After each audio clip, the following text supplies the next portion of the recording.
When Claire and I got married, I thought we were building a life on partnership, respect, and love. We weren't kids anymore. We were both 29, stable in our careers, and convinced we'd outgrown the immaturity of our past relationships. But I couldn't have been more wrong. It began subtly, small dismissals, tiny moments that should have meant nothing. I'd ask if she could help with dinner after a long day, and she'd roll her eyes. "You can handle it. You're a grown man." I told myself she was tired. Everyone has bad days. But over time, those comments grew sharper, colder. One night, I asked if she could come home a little earlier since I had a late meeting and needed help with the kids. She crossed her arms and stared at me like I'd said something offensive. "You don't get to ask me things like that. I don't owe you anything. You're not my dad and you're not my owner." It hit harder than she knew. It wasn't about schedules. It was about respect. I wasn't trying to control her. I just wanted us to function as a team. But to her, any request from me felt like a threat to her independence. It didn't stop there. If I asked about our finances, she'd snap there was her money because she earned more. If I questioned her late nights out, she'd call me insecure. It became a constant push and pull, her needing to assert dominance, me left staring at the ruins of what I thought was an equal partnership. The breaking point came on a Saturday morning. I suggested we plan a vacation, something we hadn't done in years. She laughed in my face. "You're ridiculous. If I want a vacation, I'll book one. You don't get to dictate my life." It wasn't just her words. It was a look in her eyes. Cold, dismissive, like I was nothing more than a roommate she tolerated. That was the moment I realized she no longer saw me as her husband. She saw me as an obstacle, someone to rebel against, someone to push away, and something in me shifted.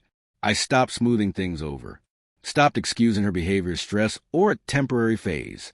I started noticing the difference in how she spoke to others versus how she spoke to me. To friends, she was warm and charming. To me, the man who shared her life and her home, she was cutting, irritated, and cruel. Respect was a currency she spent everywhere except in our marriage. And then came the moment that shattered everything. One evening, her phone buzzed on the counter while she was in the shower.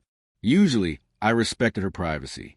But something about that buzzing, after months of distance, made my stomach twist. The preview alone made my heart drop. It was from a co-worker named David. "So, when's that hall pass happening?" "I'm ready whenever you are, winking face." My chest tightened as I scrolled. Weeks of flirty messages. Inside jokes. Plans that walked the line of infidelity. And the worst part, her replies. She hadn't shut him down. She hadn't even hinted she was married. Instead, she joked back, "Maybe one day my husband will finally approve." When she came out of the shower, I confronted her. My hands were shaking as I held out the phone. Instead of apologizing, she rolled her eyes. "You're being dramatic. It's just harmless fun. You don't get to police who I talk to." That was it. Not just what she said, but how she said it. Like my hurt was an inconvenience. Calmly, I told her that if she truly believed I wasn't owed basic respect, then she didn't deserve the role of my wife. I packed her bags. She laughed at first, assuming I was bluffing. But when she saw I wasn't, the laughter faded. For once, she wasn't in control. The next few weeks were a blur. Paperwork, awkward explanations to family, late-night thoughts about where we fell apart. But amid the pain, something unexpected emerged, clarity. I had been losing myself piece by piece, and I hadn't even noticed. She tried to paint me as controlling, saying I couldn't handle a strong woman. But strength isn't belittling your partner or treating commitment like a joke. Strength is building together, not tearing down the person by your side. The day we signed the divorce papers, she smirked at me, daring me to regret it. But all I felt was relief. She wanted freedom without responsibility, affection without giving any in return, loyalty without offering it back. I wasn't losing a partner that day. I was freeing myself from someone who never saw me as equal. In the months that followed, I found peace again.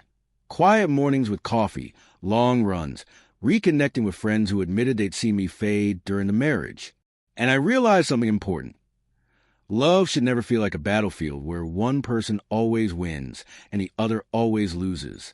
She once told me I wasn't owed anything, not respect, not consideration, not partnership.